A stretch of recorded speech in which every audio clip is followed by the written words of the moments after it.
Welcome to media news. నేను ప్రసాద్.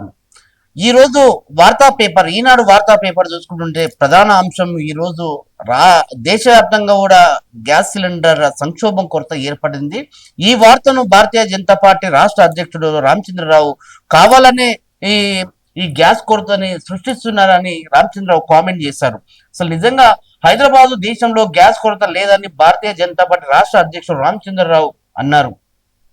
కొంతమంది కావాలనే కొరతలు సృష్టిస్తున్నారని ఆరోపించారు. యుద్ధం వల్ల అనేక దేశాలలో గ్యాస్ ధరలు పెరిగాయి, మన దేశంలో మాత్రం పెరగలేదు.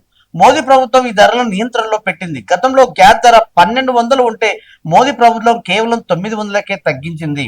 సో ఇప్పుడు చెప్పే మాటలు ఈ విషయాలు ఇలా ఉండవు. ఎందుకంటే దేశవ్యాప్తంగా కూడా ఎల్పిజి గ్యాస్ సిలిండర్లు చాలా వరకు కొరత, అంటే ఏదైతే మనకు యుద్ధం వల్ల ఏదైతే దిగుమతులు వస్తున్న భారతదేశానికి దిగుమతులు ఆల్మోస్ట్ పక్క దేశాల నుంచి ఇక్కడ దిగుమతులు రావడంతోనే ఆ దిగుమతులు ఆగడంతోనే ఈరోజు సిలిండర్ల కొరత ఏర్పడింది. ఆ కొరత వల్ల ఇప్పుడు హైదరాబాద్ లో అయితే మనం చూసుకున్నట్టయితే ప్రధానంగా ఏదైతే మనకు ఏదైతే హాస్టల్స్ కానీ హోటల్స్ కానీ చాలా వరకు ఇవన్నీ కొంతవరకు మూసివేయడం జరిగింది. ఎందుకంటే దాదాపుగా డొమెస్టిక్ సిలిండర్ల వినియోగము రాష్ట్రంలో 68% ఉంటుంది.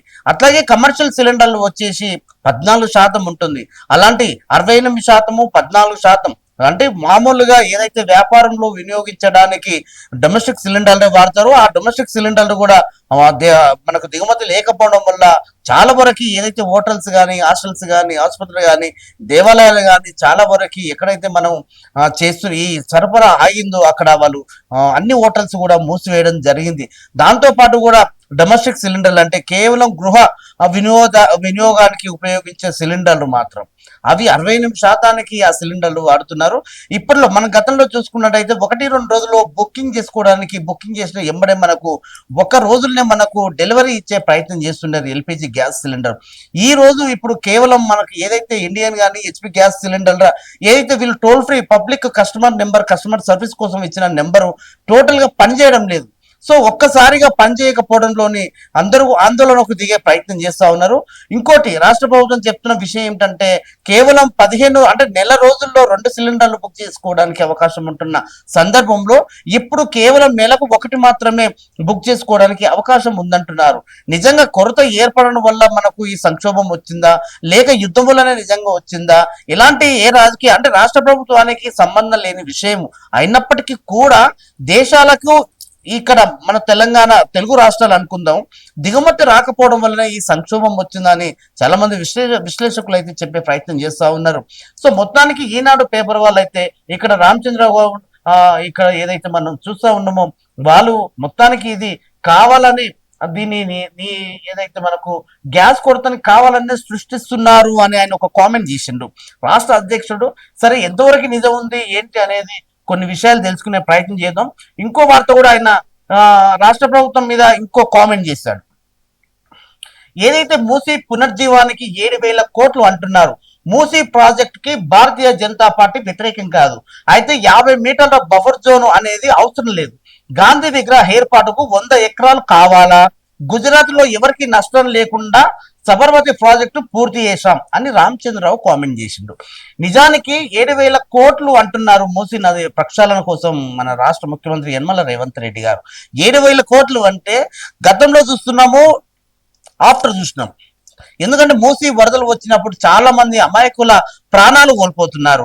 అక్కడ మురికి మురికి వాసనతో దోమలతో ఈగలతో మురికి నీళ్లతో వాళ్ళు జీవనం కొనసాగిస్తున్నారు. అక్కడ ప్రధానంగా అక్కడ ఇల్లు కట్టుకోవడానికి ఎవరు పర్మిషన్ ఇచ్చారు గత ప్రభుత్వంలో? ఆ ప్రభుత్వంలో మూసీ నది